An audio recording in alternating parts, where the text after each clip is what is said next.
అందరికీ నమస్కారం. రాష్ట్ర ప్రజలకి, శ్రేయభిలాషులకి ప్రతి ఒక్కళ్ళకి బైరెడ్డి సిద్ధార్థ రెడ్డి గారు నందికొట్కూరు ఓడిపోయిన ఎమ్మెల్యే ప్రతిపక్ష పార్టీ.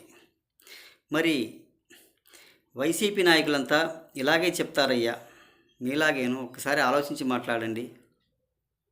మా దగ్గర రూపాయి లేదంటారు, మరి సంపాదించుకున్న డబ్బులన్నీ ఏం చేస్తున్నారు? ఆ రూపాయి లేక ఎక్కడ పెట్టారు? ఎవరికి ఇచ్చారు?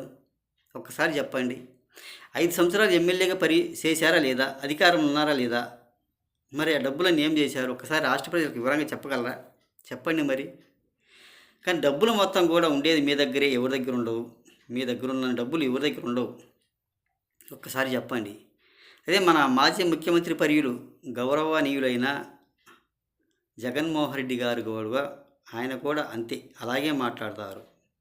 నా దగ్గర సెల్లు లేదంటాడు, నెంబరు లేదంటాడు, కానీ అన్ని పనులు మాత్రం చేస్తూనే ఉంటాడు. అవునా కాదా చెప్పు బైరెడ్డి సిద్ధార్థ రెడ్డి గారు? ఇటువంటి మాటలు మాట్లాడితే ఎలా? నెంబరు లేక, సెల్లు లేక 5 సంవత్సరాలు అధికారం చేసి ముఖ్యమంత్రిగా చేసిన వాడు మరి అలా మాట్లాడితే ఎలా నచ్చుతుంది? ఒకసారి చెప్పండి. ఎలా వీలు పడితే అలా మాట్లాడుతుంటారా కాదా? మీకు ఇష్టం వచ్చినట్టు మాట్లాడతారు, మీకు బుద్ధి పుట్టినట్టు మాట్లాడతారు. మరి రాష్ట్ర ప్రజలు నమ్మాలంటే ఎలా నమ్ముతారు? ఎవరు నమ్మరు. ఒక్కసారి ఆలోచించి మాట్లాడండి బైరెడ్డి సిద్ధార్థ రెడ్డి గారు.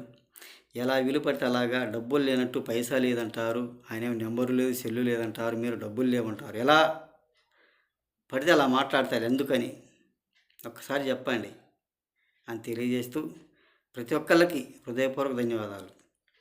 అలాగే ఇంకొకటి, బైరెడ్డి సిద్ధార్థ రెడ్డి గారు, మరి మీ అన్నగారు వైఎస్ జగన్మోహన్ రెడ్డి గారు కూడా తండ్రిని పదవి అడ్డం పెట్టుకునే కదా రాజకీయాల్లోకి వచ్చింది.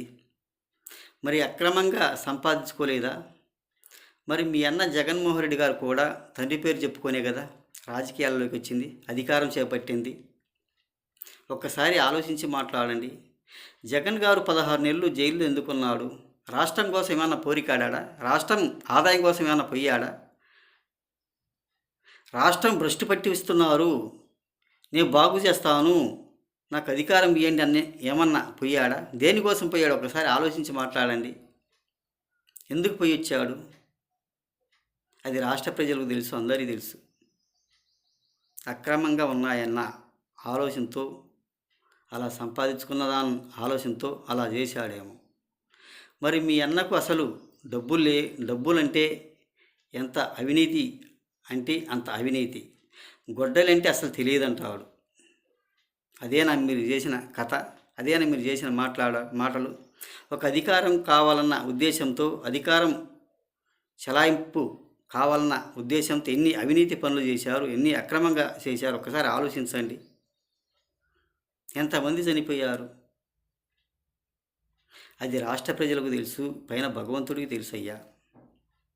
అందుకనే పైన భగవంతుడు కూడా చూసి 11 సీట్లు పరిమితం చేసి ఇచ్చాడు.